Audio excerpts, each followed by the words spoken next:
오늘 창립 기념일인데 뭐 없냐고 교인들이 그래요. 떡 있습니다, 떡. 나가실 때 떡 하나씩 받으시고, 이게 웬 떡이야? 이게 118주년 떡이야. 그러시고, 그 다음에 오늘 저기 장로 장립 또 안수집사 또 권사 취임하는데, 그때 또 뭐 없냐고 그러는데, 롤 케이크 준비되어 있습니다.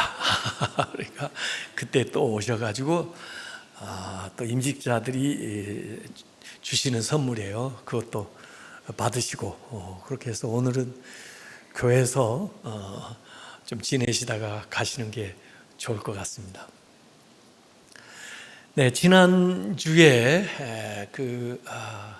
예레미야서 그 말씀 통해서 유다의 멸망, 심판은 확정적인 것이기 때문에 아무리 기도해도 모세나 사무엘이나 예레미야가 중보해도 물을 수가 없다는 말씀드리면서, 그러나 그 심판 중에도 하나님께서 신실한 믿음을 지킨 사람들을 기억하시고 구원하시는데, 예레미야에게 너도 회개하고 내가 전하는 말만, 참된 말만 전하고, 그리고 저들처럼 그들에게 속해서 그런 방식으로 살지 말라고 말씀하시면서, 그러면은 그 심판 가운데도 내가 너를 구원하고 너를 지켜주고 너를 구속하겠다는 그런 말씀을 예레미야에게 주셨습니다. 그러니까 이것은 나라가 또 공동체가, 심지어 교회가 무너졌을 때라도 신자들은 각자 도생, 자기의 빔을 자기가 지켜나가야 되는데, 이번에 일본에 가서도 나라가 심판을 하고 나라가 그 사람들을 박해를 하고 죽여도 그 가운데 믿음을 지키는 그런 사람들이 있었다 하는 것들을 기억하고 다시 한번 우리의 믿음을 다지는 그런 시간을 가져드렸습니다.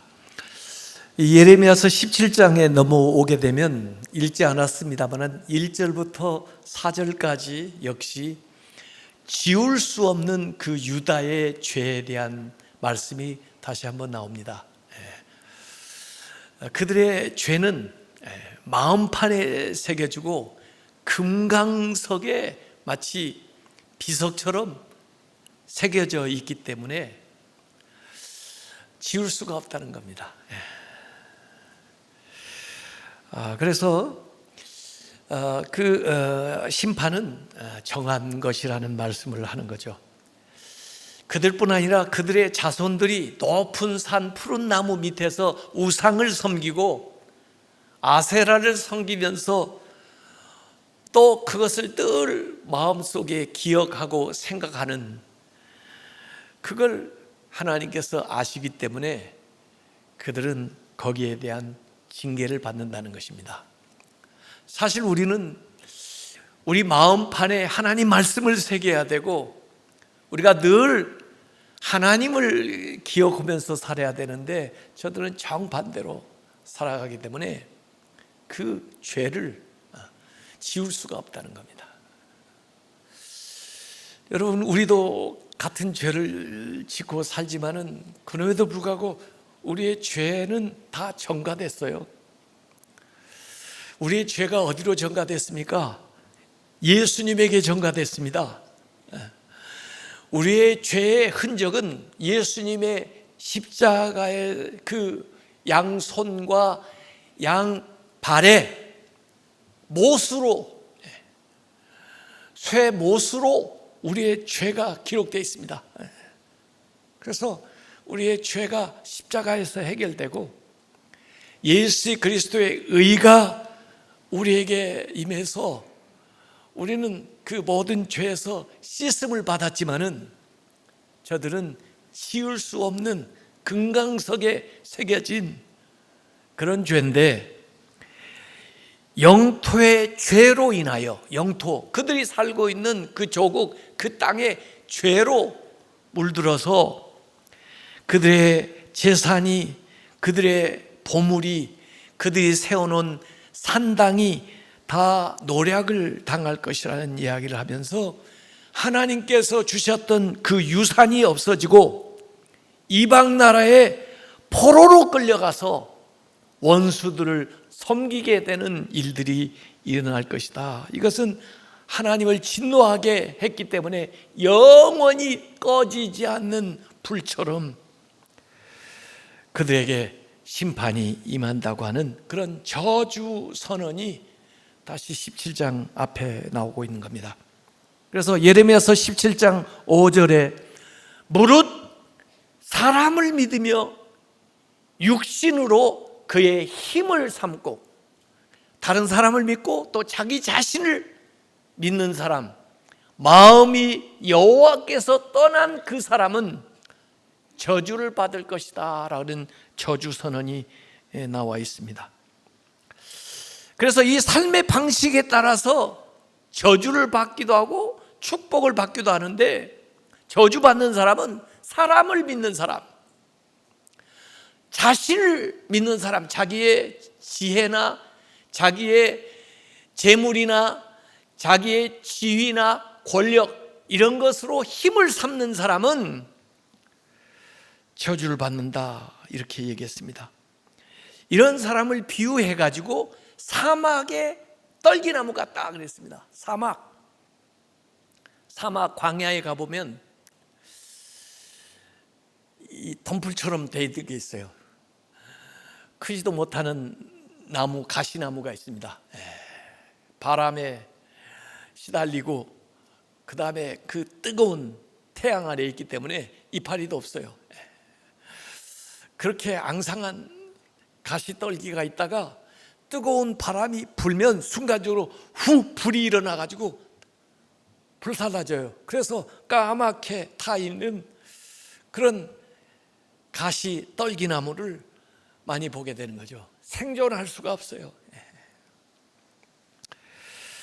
그래서 이들은 좋은 일을 보지 못하고, 좋은 날 오는 것을 보지 못하고, 사람이 살 수 없는 광야와 사막, 생명이 살 수 없는 간간한 땅, 이렇게 얘기합니다. 간간한, 그거 원어로 읽어보면 소금기가 있는 땅입니다. 간간하니. 우리 간을 한다고 그러죠. 간간한 땅, 그러니까 사람들이 잘 이해가 안 돼. 그냥 그걸 소금기가 있는 땅 이렇게 번역하면 얼마나 좋은데, 거기에 산다는 겁니다. 그래서 이 시편 107편 34절에도 그런 사람에 대한 이야기가 나옵니다. 그 주민의 악으로 말미암아 옥토가 변하여 염전이 되게 하시며, 염전, 사회처럼 생명체가 살 수 없는 그런 땅이 된다는 겁니다.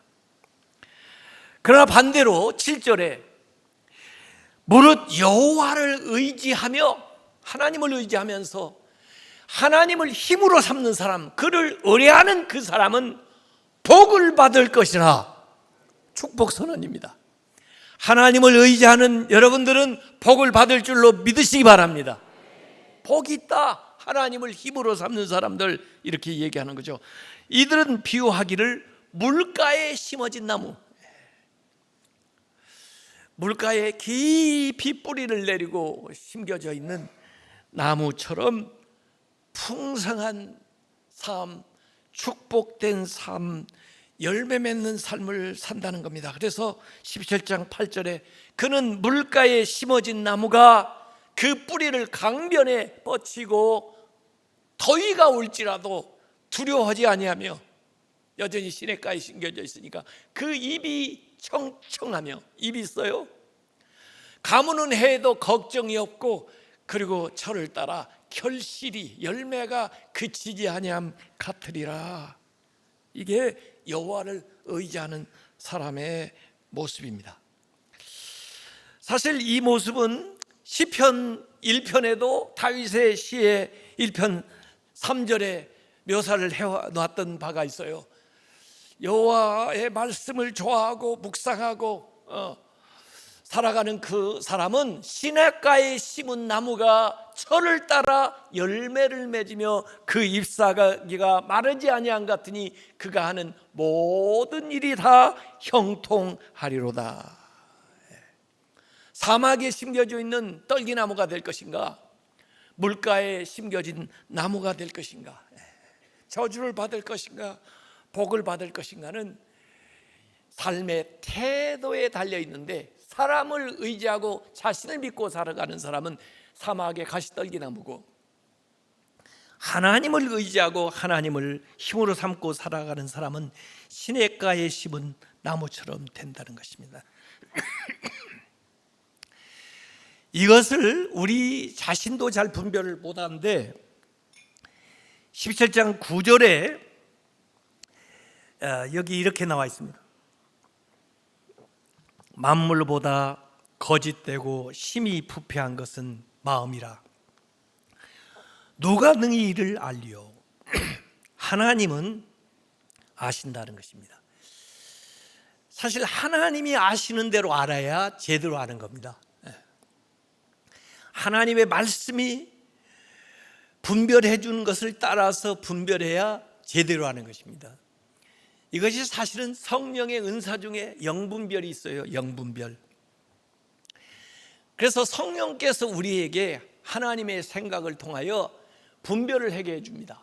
요사이는요, 정보가 많아요. 요사이 중요한 것은 영적 분별력입니다. AI, ChatGPT, 여러 뉴스들이 많은데 가짜가 많아요. 그것도 이미 생성된 것, 어떤 정보를 활용해서 얘기하느냐에 따라서 잘못된 정보를 가져다 주는 경우도 많거든요. 그래서 분별력, 영적 분별력을 가지고 취사 선택할 줄 알아야 되는 거죠. 근데 더구나 마음을 감찰하시는 분은 하나님이시다. 모든 문제는 마음에서 비롯되는 것인데 그 마음을 감찰하시는 분은 하나님이라는 겁니다. 그래서 우리의 진실함, 우리의 충성스러움, 의로움, 이 모든 것을 아시는 분은 하나님이에요. 예레미야서 오늘 17장 10절에 보면 나 여호와는, 하나님은 심장을 살피며 폐부를 시험하고. 요새 심장을 어떻게 살피죠? 초음파, MRI, 폐부를 시험하고, 엑스레이.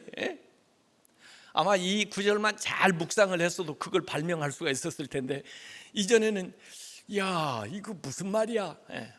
하나님께서는 우리의 심장을 살피고 우리의 폐부를 시험해서 search and exam, 시험해서 그 행위, 그 행실대로 보응을 하는데, 복받을 사람에게 복을 주고 저주받을 자에게는 저주한다는 말씀입니다. 더구나 하나님은 우리의 의도와 동기조차도 살피셔서 절대로 하나님은 속지 않는다는 거죠.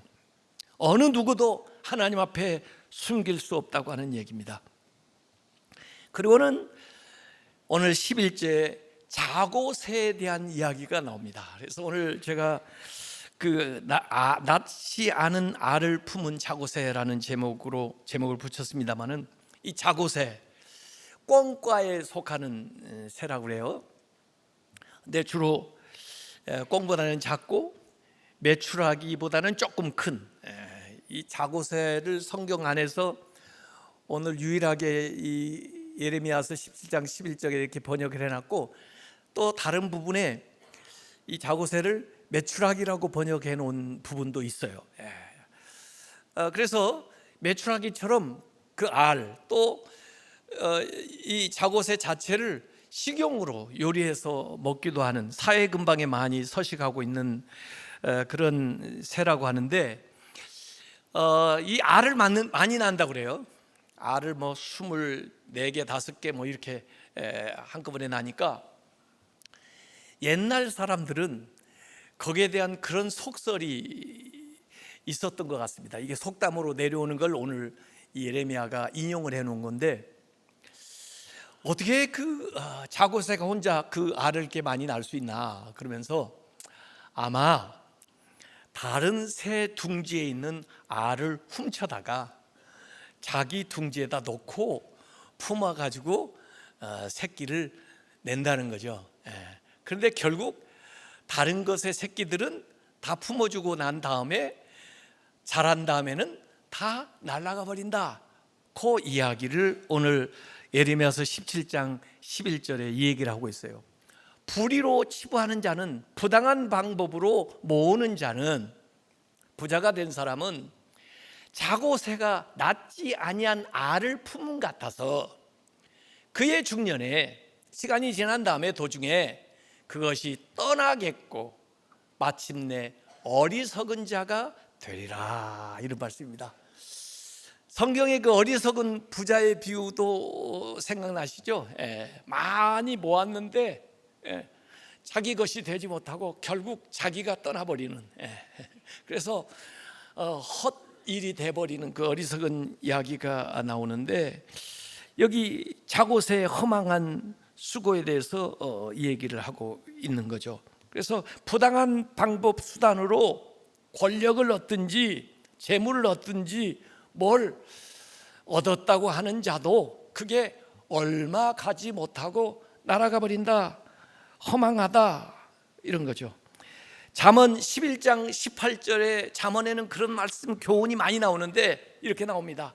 악인의 싹은 허무하되, 악인이 노력해서 얻은 것은 허무하게 이렇게 사라지지만은 공의를 뿌린 자의 상은 확실하니라, 이렇게 나옵니다. 그런데 이제 조류학자들이 연구한 결과는 자고새가 남의 알을 훔쳐온 것이 아니고 사실은 이거 탁란이라고 그러는데요. 뻐꾸기의 탁란. 이 뻐꾸기가 둥지도 제대로 만들지를 못하고요, 그 다음에 알을 품지도 못한답니다. 근데 이제 알을 낳을 때가 되면 이 자고새가 그 둥지 잘 만들어 놓고 거기에다가 알을 까놓고 한 것을 잘 살피고 있다가 자고새가 잠시 나간 사이에 그 둥지에 가서 이 뻐꾸기가 자기 알을 놓아두는 겁니다. 그러면 이게 뻐꾸기의 탁란이라고 하는 건데 일종의 기생하는 방식이에요. 기생. 대개 우리 기생충은 우리 안에 이렇게 기생을 하는데 이게 외부적으로 기생을 하는 거예요. 뻐꾸기가 자고새에게. 근데 자고새는 그것도 모르고 들어와 가지고 이걸 열심히 이제 품어줍니다. 근데 이 뻐꾸기는 대체로 부화되는 기간이 한 2주 정도, 그러니까 먼저 부화가 되고 자고새 알은 한 3주 걸린답니다. 먼저 부화를 딱 한 다음에 좀 득실도 큰 녀석이 그 자고새가 먹이 물러 나간 사이에 그 남은 알들, 자고새 알을 둥지에서 밀어냅니다. 그래가지고 이게 위에서 떨어져요, 깨져요, 도중에 죽어요. 이렇게 됩니다. 이거 실제로 EBS에 여러분이 갓 태어난 새끼 뻐꾸기가 하는 놀라운 행동, 그거 쳐보면 나옵니다. 한 10여 분 돼서 제가 보여주지 못해서 지금 그러는데, 제가 그거 관찰해 보니까 이야, 이런 경이로운, 또 이 배은망덕한, 그런데도 이 자고새는 돌아와 가지고 이 각인 효과라는 게 먼저 본 것이 자기 이제 새끼라고 생각하는 거예요. 좀 돌연변이처럼 아주 큰 놈이 나왔잖아요, 자기보다. 이게 개량됐나 보다 이렇게 생각하고 자기 새끼인 줄 알고 열심히 갖다가 먹여줍니다. 먹이면 힘이 생기는 대로 나머지 알들을 다 쫓아내고 깨뜨리고, 그런 게 이게 이 자고새라는 이야기죠. 그래서 이 뻐꾸기는 속이는 거고 자고새는 어리석은 것이다. 그래서 결국은 가짜에 속아서 진짜가 쫓겨나는, 거짓이 진실을 몰아내는. 그래서 아무리 열심히 노력한다고 노력만 가지고 되는 게 아니다, 이거예요. 그래서 기만하는 자들도 있고 인식을 해야 되는 것들도 있다는 거죠. 그래서 이 기생이라는 얘기를 제가 했는데, 악은 선에 기생합니다. 영화 기생충 보셨어요? 하도 뭐 상을 많이 받고 그랬다 해서 저도 이걸 일부러 봤습니다. 기생충. 뭐 그냥 간단하게 얘기하면 부잣집, 뭐 가난한 집, 뭐 가난한 집이라고 다 그런 건 아닌데, 아마 백수 가족이 우선 저 집에 가정교사로 들어가면서 학적부 뭐 이렇게 성적부 조작해 가지고 일단 들어가요. 그 다음에 그 집에 가정부가 필요하니까 누구 소개해 주겠다고 그래가지고 자기 어머니인데 위장해 가지고 가정부로 들어가요. 기사가 필요하니까 또 소개해 준다고 그래가지고 자기 아버지인데 기사로 위장하고 들어가요. 그리고 결국은 이들이 그 모든 것을 차지하면서 이제 불행이 일어나는 그런 스틸러 블랙 코미디인데, 선에 기생하는 악한 세력은 자기 이익을 위해서 선의 취약성을 이용한다는 거죠. 그래서 자기의 정체를 숨기고 선을 공격할 기회를 엿보다가, 악은 사람의 선의, 신뢰, 연민을 교묘하게 이용한다는 겁니다. 그래서 악은 선에 기생하고, 암은 건강한 세포에 기생하고, 녹은 죄에 기생한다는 겁니다. 그래서 기생하는 것들은 숙주 없이는 존재할 수가 없잖아요. 그래서 악은 선이 필요하고, 암은 건강한 세포가 필요하고, 녹은 쇠가 필요한 거죠. 근데 선은 그 악의 존재를 인정하지 않기 때문에, 또는 모르기 때문에 그 악의 공격에 취약하고, 또 그 악이 선으로 위장했기 때문에 속아 넘어간다는 거죠. 그래서 사탄은 광명의 천사로 위장하고 우리에게 나타난다는 겁니다. 그렇기 때문에 분별력이 중요하다는 거죠. 프란츠 카프카는 변신에서 이런 얘기를 했습니다. 악은 선을 알고 있지만은 선은 악을 모른다. 그래서 선한 사람들이 악한 사람의 표적이 될 가능성이 굉장히 많습니다. 선은 악을 모르기 때문에. C.S. 루이스는 순전한 기독교에서 이런 얘기했습니다. 사람이 악해질수록 자신 안에 기생하고 있는 악을 깨닫지 못한다. 이미 그하고 동화되고 있기 때문에 모르는 거예요. 우리가 선한 양심을 가질 때는 악을 잘 분별합니다. 그런데 이게 무뎌지기 시작하면 악을 분별을 못해요. 분명히 악한 건데 악인지를 몰라요. 그 안에 기생하고 있다는 거죠. 그렇기 때문에 우리가 하나님의 말씀이 필요한 겁니다. 객관적인 기준. 그래서 우리가 하나님께 나아가는 것이 중요한 것입니다. 하나님이 보시는 관점, 이런 것들을 보고 또 받아들이고 그걸 적용해서 살아가야 하는 거죠. 왜? 절대 선이신 분은 하나님밖에 없으니까. 예수 그리스도가 모든 것의 기준이시니까. 악화가 양화를 구축한다는 말 들어보셨습니까? 악화가 양화를 구축한다. 이걸 토마스 그레시암이 제일 먼저 얘기를 했기 때문에 그레시암의 법칙이라고도 얘기해요. 왜 법칙이라냐면 이것이 모든 일에도 같은 원리가 적용된다는 거죠. 근데 원래 이 악화가 양화를 구축한다는 이야기가 어떻게 나왔냐면 16세기에 영국의 왕 헨리 8세가 그 당시에는 거의 이제 화폐를 만들면 실물 가치에 가깝게 화폐를 만들었는데 나라의 은 보유량이 자꾸 줄어들게 되니까 은화를 만들면서 60% 넣어가지고 은화를 만들고 또 40% 들어간 것으로 만들어가지고 같이 통용을 시켰어요. 근데 사람들이 지혜롭잖아요. 60% 들어가 있는 그걸 양화라고 얘기할 수 있어요. 양화는 그냥 보관해 놓고 사용하지 않고, 유통되는 것은 40%만 함량이 들어가 있는 악화만 유통이 되는 거죠. 그래서 결국은 이 악화가 양화를 구축한다, 몰아낸다 이거예요. 그래서 결국 남아있는 것은 전부 악화만 돌아다닌다 하는 이야기입니다. 그게 그레시암의 법칙인데 이게 모든 분야에 적용되니 가짜가 진짜를 보내는데 이게요. 사람들은 이 얘기입니다. 왜 우리나라 그렇게 좋은 사람들 많은데 정치하겠다고 나와서 뭐 하겠다는 후보자들 보면 한결같이 저 모양이냐. 그런데 그게 뭐냐면 악화가 양화를 구축하기 때문에 그렇습니다. 좋은 사람이 나올 수 있는 토양이 아니에요. 예? 그러니까 나서는 사람마다 전부 그런 사람들이 나와서 하겠다고 하는 거죠. 예? 그래서 가짜가 나쁜 것들이 진짜와 좋은 것들을 몰아내고 안방을 차지하고 있는 거예요. 그래서 결국 우리는 나쁜 사람의 통치를 받는 것입니다. 예. 제가 교단 부총회장 나온다 보니까 저희 집사람부터 반대하고 우리 아이들도 반대. 목사님이나 그냥 잘 하다가 마치시지 아빠가 왜 그래요? 왜 이렇게 정치를 하려고 그래요? 그런데 제가 그래서 이 얘기했습니다. 악화가 양화를 구축한다. 예? 그 자리는 항상 있는데 혹시 못된 사람이 그 자리에 앉으면 우리가 그 통치를 다 받아야 되는데, 예? 우리 교단 총회비 다 내고 시간 다 들여가면서 그 통치를 받아야 되겠냐? 그래서 나라도 가서 앉아 있어가지고 못된 짓 안 하고 있는 게 그나마 낫다. 그래서 제가 무슨 명예를 취하거나 원해서 그런 일을 하는 게 아닙니다. 그렇게 세상이 돼요.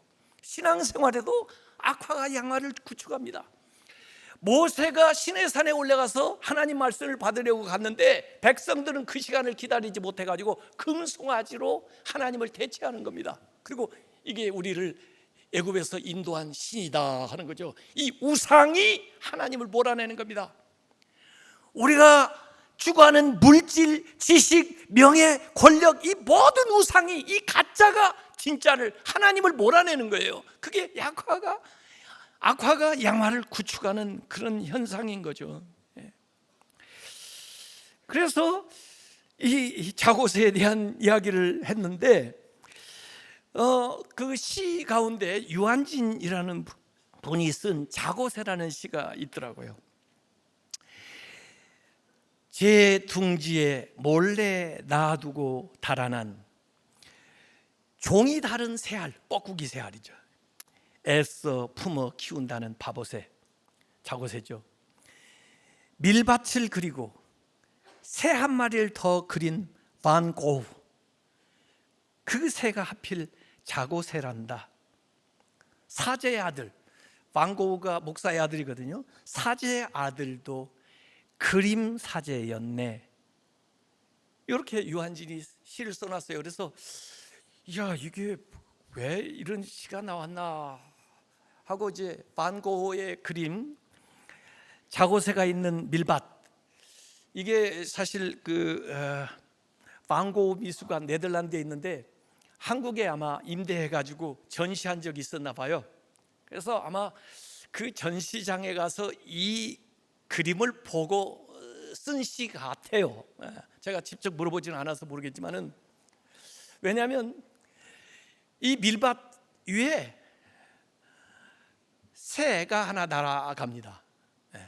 보이세요? 보이는 분들은 시력이 좋은 겁니다.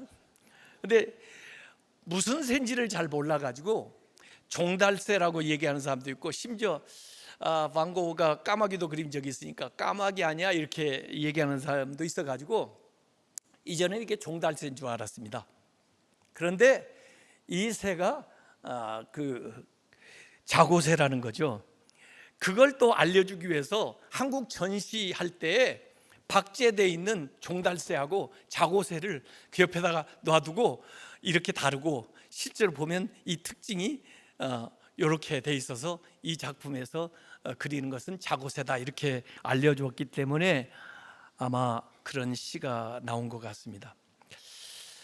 이 그림은 그 반 고흐의 동생 레오, 평생 참 형제간에 그렇게 우애를 가지고 산 사람이 어디 있을까 싶을 정도예요. 작년에 제가 그 플란스에 갔을 때 그 두 분이 나란히 그 묘가 있더라고요. 거기까지도 가봤는데 그 레오 그 동생의 부인이 평생 그 침대맡에다가 두고 본 그림이 바로 이 자고새가 있는 밀밭 1887년에 그린 고흐의 그림이라고 합니다. 이 고흐는 원래 목사가 되려고도 생각을 한 적이 있어요, 아버지처럼. 그래서 탄광총회 가서 뭐 해봤는데 그것도 잘 안 되고, 그래서 결국 미술학교도 나오지를 않았지만 그림을 그려보겠다 해가지고 그 사람이 이제 화가 활동을 9년 동안 하다가 28살에서부터 37살까지 하다가 결국 죽게 된 사람인데, 이 자고새가 있는 밀밭은 화가가 된 지 7년 만에 그린 그림이라고 합니다. 근데 제가 생각할 때는 본인을 아마 자고새 투영해가지고 그린 것 같아요. 내가 자고새 같은 사람이야, 그랬던 것 같아요. 왜냐하면 고흐가 평생에 유화를 860점을 그렸고 수채화 스케치 하나는 1240점을 해가지고 결국 1100점의 작품을 남겼고, 물론 뭐 다른 것도 많이 있었지만은 그랬는데 판 그림은 딱 한 점밖에 못 받았습니다. 그 사람 평생에. 그 사람 그 화가 돼서 8년 만에 딱 작품 하나 팔았는데 그 팔린 작품이 붉은 포도밭이라는 그림입니다. 1888년. 아마 이 그림은 잘 못 보셨을 거예요. 왜냐하면 모스크바 푸시킨 미술관에 있습니다. 그래서 그 작품을 자기는 이렇게 설명을 했어요. 우리는 레드 와인처럼 붉은 포도밭을 보았어. 멀리서 보면 노란색으로 변했지. 그리고 비가 온 뒤에는 석양이 비추어 여기저기가 노란색으로 반짝거렸지. 이 그림을 그려서 내놨는데요, 고흐하고 작품 활동을 같이 하던 친구의 누나 안나라고 하는 사람이 400프랑을 주고 샀습니다. 지금으로 한국 돈으로 말하면 한 200만 원 정도 되는 그 작품 하나 팔았는데 그 다음에 작품이 안 팔리는 거예요. 그러니까 레오가 그를 돌보기 위해서 애쓰는데, 반고는 작품을 많이 하는 사람인데 물감이 없을 정도로, 그래야 될 도구가 없을 정도로. 그래서 자기 일기에 이런 얘기했습니다. 내 그림이 팔리지 않으면 아무것도 할 수 없다. 하지만 내 작품이 그림을 그리는 데 드는 비용, 생계를 유지하기 위한 비용보다 더 큰 값어치가 있다는 사실을 사람들이 알아줄 날이 올 것이다. 사실 지금 그 비용은 정말 빈약하다. 지금은 이 수고하는 거 들어가는 비용에 터무니없이 이 작품이 사람들에게 인정을 못 받지만 어느 날인가는 그 이상의 평가를 받을 날이 올 것이라고 생각했는데, 사실 1890년에 이분이 죽고 나서 10년 후 1900년에 이 고흐가 이제 유럽에 알려지기 시작해요. 사실 미술가들은요, 죽어야 작품이 값이 올라갑니다. 더 이상 못 그리잖아요. 어쨌든 그래가지고 전 세계 사람들이 이 작품을 가지려고 애쓰게 됐는데, 그러니까 작품 소장한 사람이 팔려고 내놓지를 않아요. 근데 최근에 팔린 것이 1990년 가세 박사의 초상, 의사인데 자기를 좀 돌봐준 사람 고맙다고 그림 하나 그려준 거예요. 그것이 8,200만 달러에 팔렸습니다. 8,200만 달러. 달러로 얘기하니까 잘 감이 안 오시죠? 아이리스 꽃을 그려놓은 건데 1억 100만 달러, 우리나라 돈으로 하면 1,400억쯤 되겠습니다. 작품 하나에 1,400억.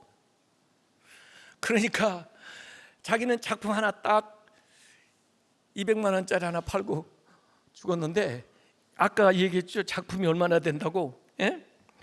2,100점쯤 된다고 그랬죠. 이 작품들이 전 세계에서 어마어마한, 그래서 진짜 자고새 같은 사람이에요.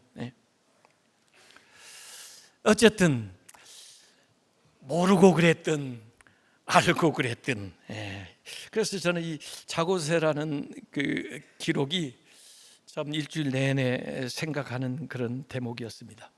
오늘 말씀의 결론, 12절 13절에 보면 하나님을 찬양하는 영광송이 신앙 고백처럼 나와 있습니다. 영화로우신 보좌여 시작부터 높이 계시며 우리의 성소이시며, 하나님 부른 다음에 이스라엘의 소망이신 여호와여 무릇 주를 버리는 자는 다 수치를 당할 것이라. 저 사막의 떨기나무처럼 무릇 여호와를 떠나는 자는 흙의 기록이 되오리니, 그들의 죄는 금강석의 기록이 되고 그들의 이름은 흙의 기록이 돼서 사라져 버린다는 거죠. 이는 생수의 근원이신 여호와를 버림이니라, 이렇게 얘기했습니다. 모든 것이 허망하다, 자고새 같다, 그런 이야기입니다. 하나님만을 의지하고 하나님만을 소망하면서 살아가는 시냇가에 심기운 나무 같은 인생들 다 되시기를 주님의 이름으로 축원합니다.